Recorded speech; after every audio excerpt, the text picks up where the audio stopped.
Very good morning everyone. एक बार सभी लोग जल्दी से कमेंट कर दें। मेरी वॉइस क्लियर आ रही है आप लोगों के पास? सब कुछ बेहतर और क्लियर है। अगर शुरुआत करें क्लास की। Very very good morning. एक बार कमेंट कर दें सभी। मेरी वॉइस क्लियर है, पिक्चर क्लियर है, सब कुछ बेहतर है। अगर शुरुआत करें भाई। क्लास लाइव हो चुकी है और हम कल लागत के बारे में बात कर रहे थे। कॉस्ट का डिस्कशन किया था कल हमने। Very good morning Anita Sharma. चलिए, हमें उसी चैप्टर को फिनिश करना है, उसको कंप्लीट करना है, क्योंकि मोस्टली तो मैंने आपको बता ही दिया था। फॉर्मूले बता दिए, क्वेश्चंस करा दिए, है ना, ग्राफ बना दिए थे, सब कुछ कर दिया था। उससे आगे की कहानी कर रही है।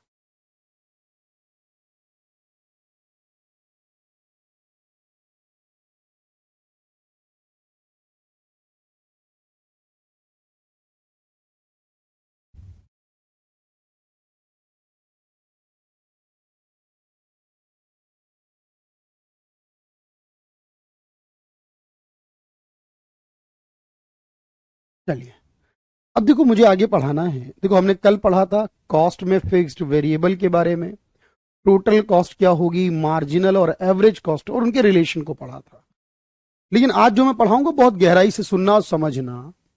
देखो, एक टर्म हमारे पास आती है जिसे कहते हैं डायरेक्ट कॉस्ट। समझ लोगे तो लिखना, वरना मत लिखना भाई। सुन लो, जब हम कोई भी मैन्युफैक्चरिंग करते हैं और फिर ये देखते हैं कितनी कॉस्ट किसी प्रोडक्ट को बनाने तक आई है और कितनी कॉस्ट किसी प्रोडक्ट को बनाने के बाद आई है। अब इस बात का मतलब क्या है समझो। किसी प्रोडक्ट को बनाने तक जो कॉस्ट आई है, बनाने तक मतलब जैसे मटेरियल चाहिए, लेबर चाहिए, फैक्ट्री चाहिए, और कुछ डायरेक्ट एक्सपेंस हो अगर, जो डायरेक्ट हो गए। बनाने के बाद क्या चाहिए बताओ आप मुझे। सर प्रोडक्ट बन गया, अच्छी पैकिंग चाहिए, अच्छा सा लेबल चाहिए, शोरूम चाहिए, एडवर्टाइज करना होगा, ट्रांसपोर्ट के खर्चे होंगे, सब बाद में होगा ना। मतलब कुछ खर्चे पहले और कुछ खर्च बाद। वस्तु बनाने तक जो खर्च आए हैं उन्हीं को डायरेक्ट कहते हैं, और बनाने के बाद जो खर्च होंगे उनको इनडायरेक्ट कहते हैं। यही डायरेक्ट कॉस्ट जब जोड़ते हैं तो उसी को प्राइम भी बोल देते हैं। ये डायरेक्ट डायरेक्ट जोड़ लो तो प्राइम बन जाती है। पहले लिखना, समझ में आएगा, नहीं आए दोबारा पूछना, पहले लिखना इसे।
चलिए भाई, बिल्कुल क्लियर है बात। जो पहले आए और जो बाद में आए उसके अकॉर्डिंग।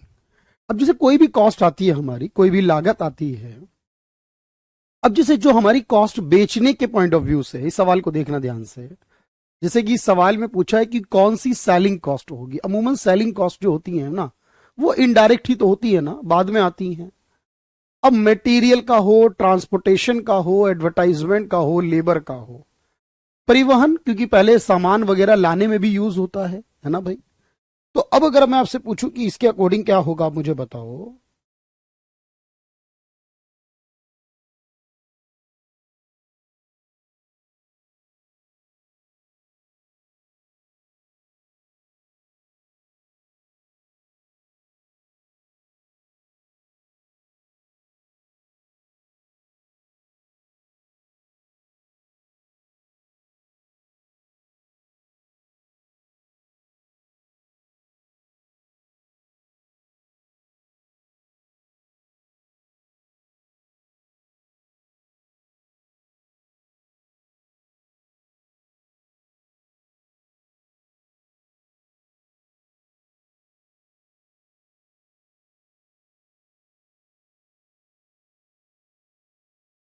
ये दोस्त, जो एडवर्टाइजमेंट का खर्चा वो है आपके पास, याद रखना, उसको आप विक्रय लागत मान सकते हैं, क्योंकि वो एक्चुअली कॉस्ट जो होगी वो इस बात की होगी कि आपको सेल करना है, उस पर डिपेंड करेगी। ठीक है, अच्छा। एक सेकेंड भाई।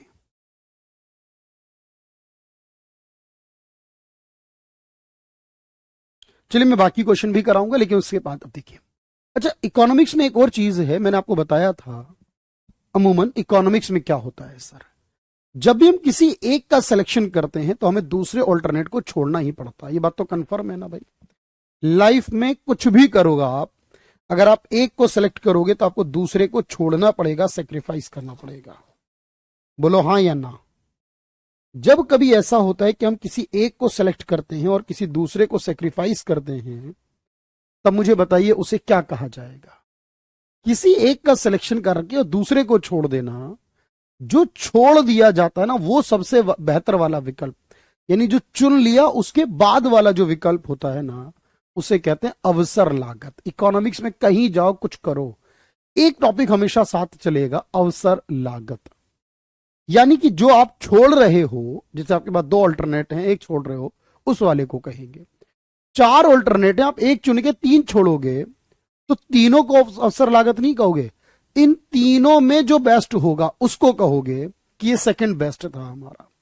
तो अवसर लागत जो होती है, हमेशा याद रखना, ये जब हम कोई ऑल्टरनेट छोड़ते हैं उसके केस में आती है। और याद रखो, अगर कोई चीज हमें प्रकृति ने दी है तो वही प्राकृतिक है, सबके लिए है, कोई उसे रोक नहीं सकता, उसकी अवसर लागत जीरो मान ली जाती है, कोई नहीं, नो है।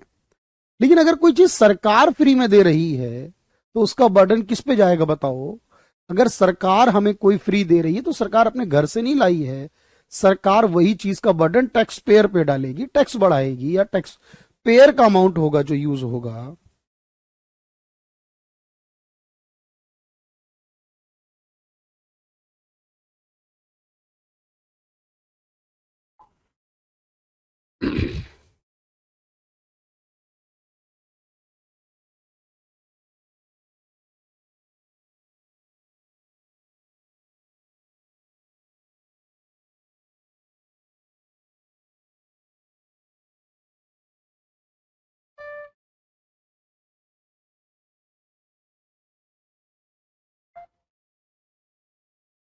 बताइए, तो उसे कहते हैं अवसर लागत। तो याद रखना, अवसर लागत का मतलब है अदर बेस्ट ऑल्टरनेट, जो सेक्रीफाइस कर दिया। पहली वाली नहीं, पहली स्लाइड हो ही हमारी, एक ही हुई है अभी, ये दूसरी स्लाइड है हमारी। तो जब भी हम किसी ऑल्टरनेट को छोड़ रहे हैं उसको अवसर लागत कहेंगे। जो भी हमारा दूसरा ऑल्टरनेट था, उससे जो बेनिफिट मिल सकता था वो छोड़ दिया, वो लॉस कर दिया।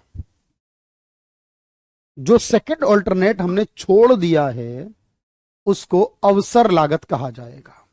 लेकिन अगर मैं कहूं प्राकृतिक रूप से कोई वस्तु मिली है जो मुफ्त है, नेचर की तरफ से मुफ्त है, तो याद रखना उसमें शून्य अपॉर्चुनिटी कॉस्ट होगी, यानी अपॉर्चुनिटी कॉस्ट नहीं होगी, शून्य अवसर लागत होगी। लेकिन अगर कोई चीज सरकार फ्री दे रही है, तो सरकार अगर कोई फ्री दे रही है तो अवसर लागत, सरकार अगर कोई चीज फ्री दे रही है तो उसकी अवसर लागत टैक्स पे करने वालों पर जाएगी।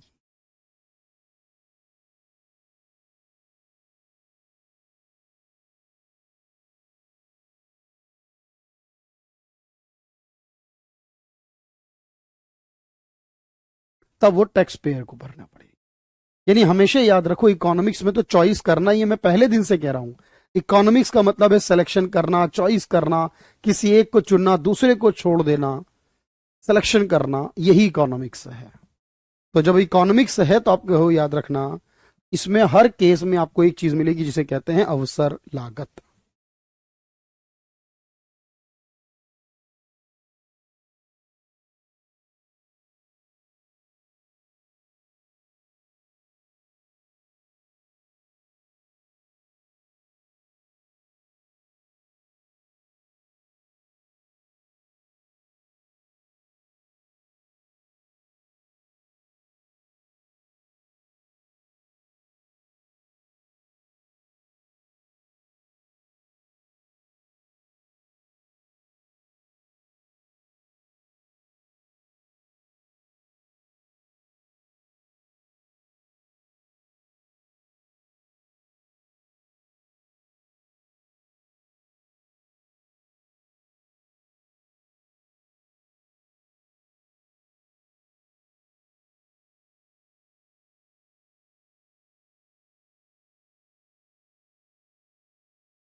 चलिए दोस्त, अगर फ्री मिल रही है तो उसके ऊपर केस है, वरना तो आप जानते हो। अब देखो, इस केस पर देखो ध्यान से, क्योंकि मैंने कहा था वो थोड़ी सी इंफॉर्मेशन अब बची है इस क्लास की, इस टॉपिक की। अगली क्लास से प्रोडक्शन पढ़ाऊंगा। अब अवसर लागत क्या हो सकती है बताओ जरा, ये सवाल एग्जाम में आए हुए हैं सारे। न्यूनतम औसत लागत, अन्य किसी भी विकल्प के त्याग के रूप में, न्यूनतम सीमांत लागत, या अगले सर्वोत्तम विकल्प के त्याग के रूप में, या किसी भी विकल्प के त्याग के रूप में। जरा सोचिए जरा ध्यान से, जब अवसर लागत निकालेंगे तब क्या करेंगे इस केस में? अगर आप अवसर लागत निकालेंगे तब क्या करेंगे इस केस में?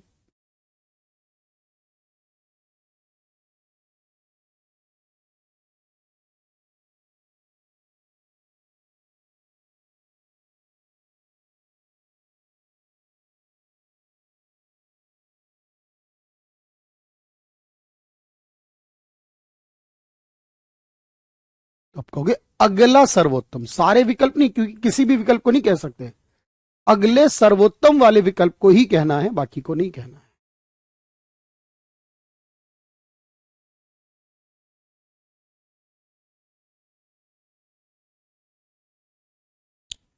अवसर लागत क्या होती है?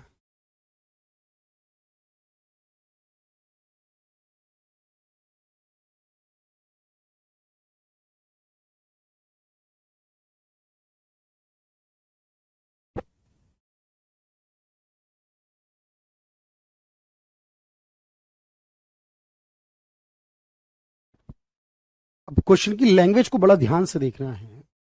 क्वेश्चन की लैंग्वेज बड़ी काम की है भाई, क्योंकि लैंग्वेज बदली हुई है।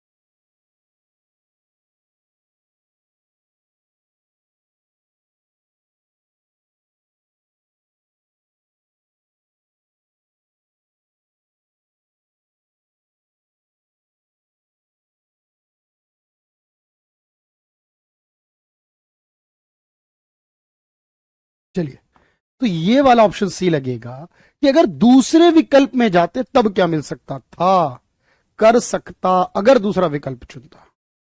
अच्छा,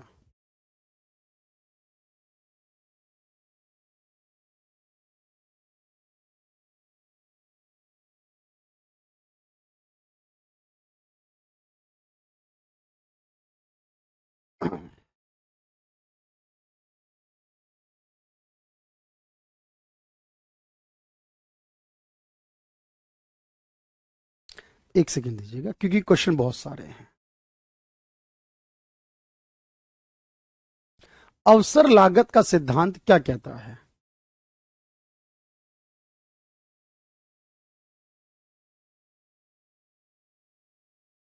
बहुत आराम से क्वेश्चन देखोगे, अवसर लागत का सिद्धांत कहता है sacrifice of one goods to obtain another goods.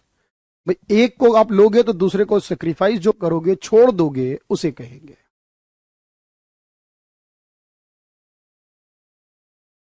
किसी एक को प्राप्त करने के लिए त्याग किए जाने वाला सर्वोत्तम विकल्प, जो सर्वोत्तम विकल्प आपने त्याग कर दिया है,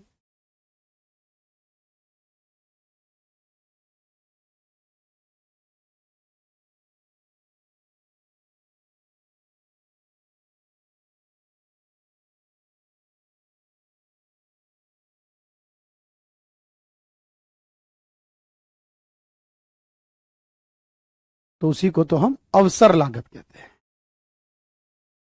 यह सबसे ज्यादा पूछा जाता है एग्जाम में, याद रखना, सबसे ज्यादा एग्जाम में यही पूछा जाता है।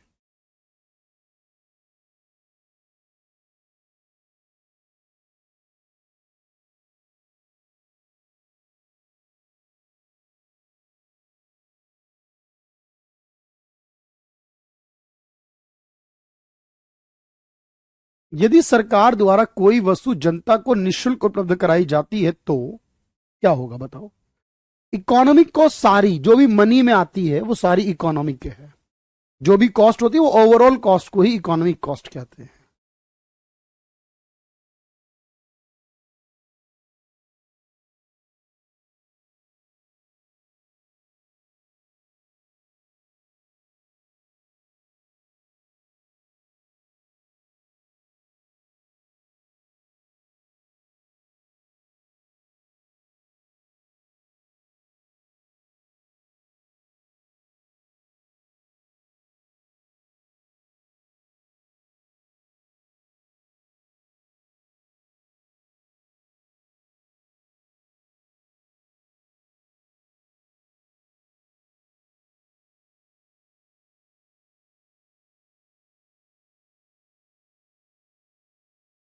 तो आपने कहा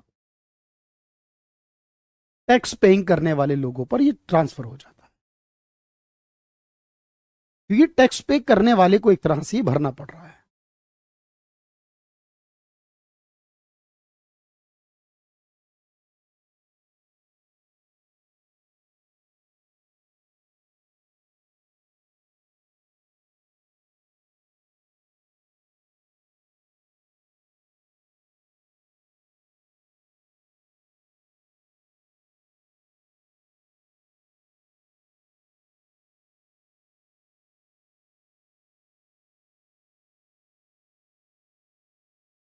देख क्यों, मान लीजिए एक मजदूर खेती में काम करता है, उसे गांव में 400 रुपए प्रतिदिन और शहर में उसे अगर काम करे तो 700 रुपए प्रतिदिन मिलेंगे। लेकिन वो गांव में काम करना पसंद करता है, तो उसकी अवसर लागत क्या होगी? देखो दो ऑप्शन है, 400 और 700। अगर वो 400 वाला चुनेगा तो 700 वाला छोड़ देगा, 700 वाला चुनेगा तो 400 वाला छूटेगा। दो ऑप्शन है, तो याद रखना 400 वाला चुनेगा तो 700 वाला छोड़ देगा, उसे अवसर लागत माना जाएगा। 400 वाला चुनेगा तो 700 वाला छोड़ देगा, उसे अवसर लागत माना जाएगा।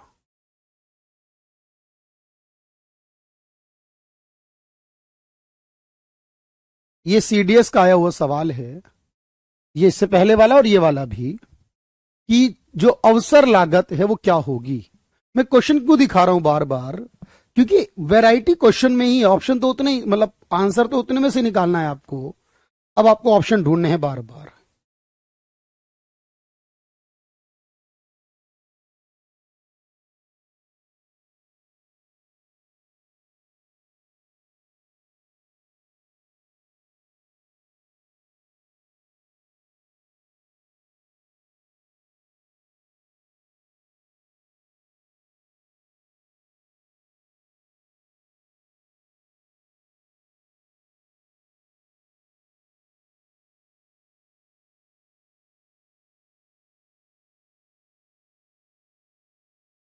तो आपने कहा ऑल अपॉर्चुनिटीज नहीं, सर्वोत्तम के बाद वाला विकल्प जो होगा, 400 होगा ना, नहीं 700 नहीं चुना उसने, उसने 400 चुना तो 700 छूट गया। अगर वो 700 वाला चुनेगा, अगर वो शहर जाके काम करना चुनता 700 मिलते, 400 छूट जाते। अब उन्हें 400 वाला चुना तो 700 वाला छूट गया। क्वेश्चन दोबारा देख लो ध्यान से। उसने खेतीहर मजदूर के रूप में काम करना चुना, मतलब 400 वाला चुना, 700 वाला छूट गया। यह सवाल भी ऑलरेडी आया हुआ था। तो बस इस तरीके से आपको ध्यान में रखनी है सारी चीजें, एक एक क्वेश्चन। चलो भाई, एक आखिरी बात हो रही है। अच्छा, कुछ कॉस्ट ऐसी हैं जो हमें दिखाई देती हैं और कुछ ऐसी भी है जो दिखाई नहीं देती। जैसे हम लेबर को मजदूरी दे रहे हैं तो दिखेगा, एक मालिक खुद ही अपनी कंपनी में काम कर रहा है तो वो दिखेगा नहीं।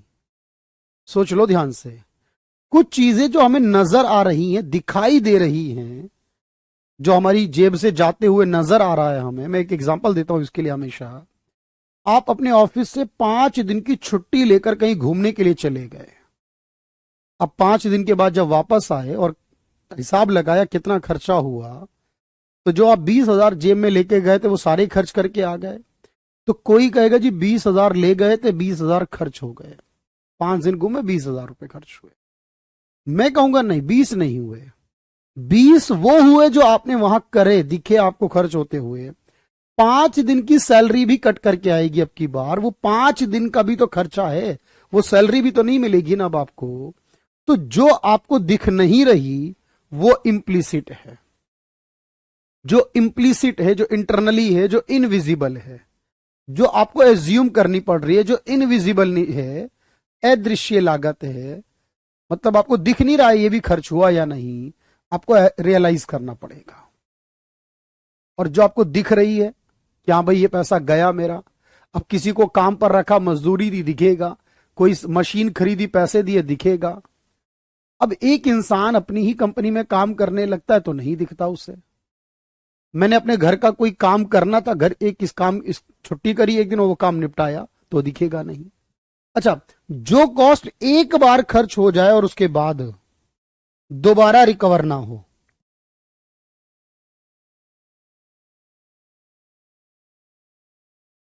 ठीक है, एक बार अगर खर्च हो जाए तो दोबारा रिकवर ना हो जो कॉस्ट, उसे संक कॉस्ट कहते हैं। यह भी याद रखना, एक बार खर्च हो जाने के बाद जो कॉस्ट है उसे संक कॉस्ट कहते हैं।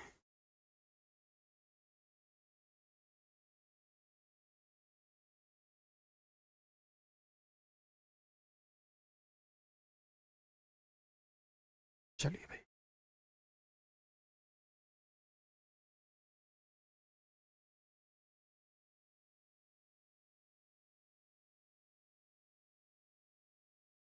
तो इसे नोट कर लीजिए और ये बस लास्ट है आज का। इसके बाद बस क्वेश्चन ही कराऊंगा जो और थोड़े से इससे रिलेटेड क्वेश्चन है। लेकिन ये ध्यान रखना है कि क्या दिख रहा है और क्या नहीं दिख रहा आपको, उस पर डिपेंड करता है।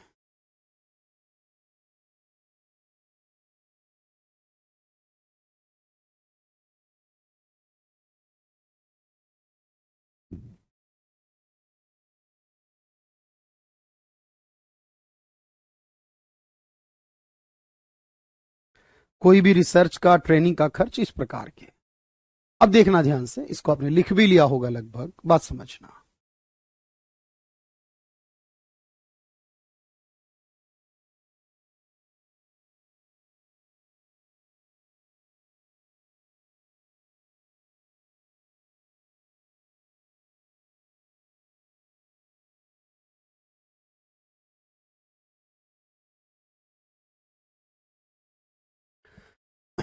उस धन को संदर्भित करता है जो पहले खर्च हो चुका है और जिसे वापस पाया नहीं जा सकता। क्या लगता है आपको, जिसे वापस नहीं पाया जा सकता वो क्या है, आप बताओ। जो खर्च हो चुका है और उसे वापस पाया नहीं जा सकता, उसको मैंने कहा संक कॉस्ट यानी विफल लागत कहते हैं। उसे संक कॉस्ट यानी विफल लागत।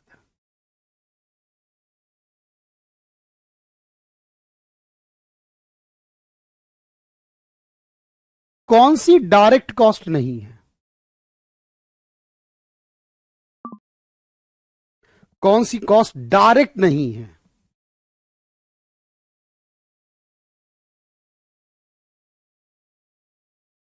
कौन सी कॉस्ट डायरेक्ट नहीं है?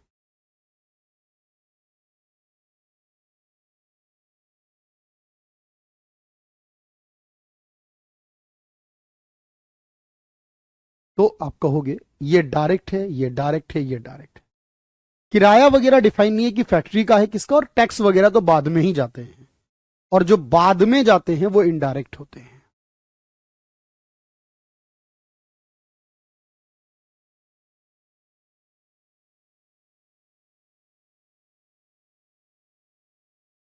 प्राइम कॉस्ट में क्या शामिल करोगे? प्राइम क्या होता बताओ, मैंने बताया था आपको। प्राइम का मतलब क्या है बताओ जरा।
तो आप कहोगे सर जो डायरेक्ट डायरेक्ट हो, सारी डायरेक्ट हो, जब सब डायरेक्ट को जोड़ते हैं तो उससे प्राइम बनती है।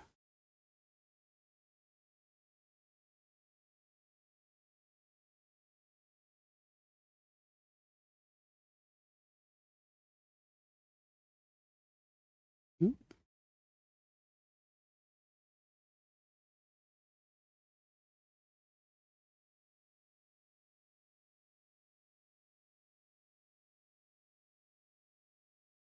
एक सेकेंड भाई। कौन सी एक परिवर्तनशील लागत नहीं है?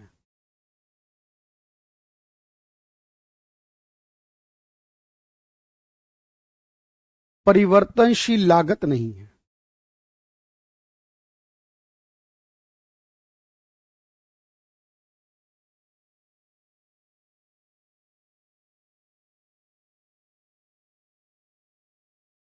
तो आप क्या कहोगे? जो इंश्योरेंस दिया जाता है ना वो कभी भी वेरिएबल नहीं, वो डायरेक्ट होता है। जो इंश्योरेंस दिया जाता है वो डायरेक्ट होता है। चलिए भाई।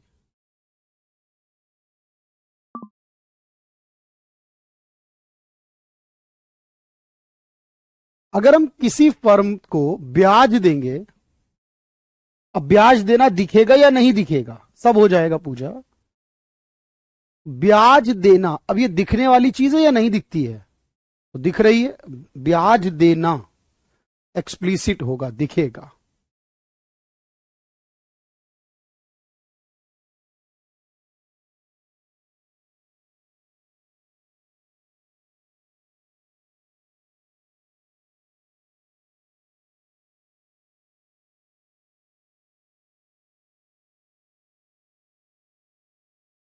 एक फर्म ने श्रम को भाड़े पर रखा, उसका किराया दिया। डायरेक्ट और वेरिएबल दो अलग अलग बातें हैं रागनी। डायरेक्ट और इनडायरेक्ट का क्लासिफिकेशन अलग तरीके से होगा, यह देखकर कि वो पहले हो रही है या बाद में। फिक्स और वेरिएबल का क्लासिफिकेशन अलग है। आप इन दोनों को मर्ज तो नहीं कर रहे ना कि डायरेक्ट और वेरिएबल की रॉ मटेरियल डायरेक्ट है या वेरिएबल है। रॉ मटेरियल डायरेक्ट इनडायरेक्ट की डिवाइडेशन में डायरेक्ट है, फिक्स और वेरिएबल की डिवाइडेशन में वेरिएबल है। फैक्ट्री का किराया फिक्स्ड आता है, फिक्स्ड और वेरिएबल में फिक्स्ड है, डायरेक्ट और इनडायरेक्ट में वो डायरेक्ट है। तो डायरेक्ट इनडायरेक्ट का वे अलग है और इसका अलग है, बिल्कुल हो जाएगा स्टेट बेसिस। तो ये एक्सप्लिसिट, क्योंकि आपको दिख रही है भाई, जो भी लागत आपको खर्च होते हुए दिख रही है वो एक्सप्लिसिट है भाई। यहां पर नजर आएगा ना कितना पैसा गया। तो चलिए, आज की क्लास थोड़ी छोटी है बट ये टॉपिक मुझे पूरा करना था, मुझे भी थोड़ा एक्चुअली निकलना भी है बाहर दिल्ली से। तो अब मैं मिलूंगा मंडे को आपसे, ठीक है। तो फिर मिलते हैं भाई, आगे बात करते हैं। आज की क्लास इतनी ही है। Thank you everyone. और टॉपिक सारे बढ़िया चल रहे हैं, अच्छे से चल रहे हैं सारी चीजें। और बस जो पढ़ा रहा हूं उसको ध्यान से पढ़िए, प्रैक्टिस जितनी हो सके करिए, खुद सोचिए उस आंसर क्या होगा, नहीं हो तो मुझसे पूछिए बाद में, सब कुछ होगा। आज के लिए थोड़ा छोटा ही रख रहा हूं भाई। Thank you everyone, thank you so much.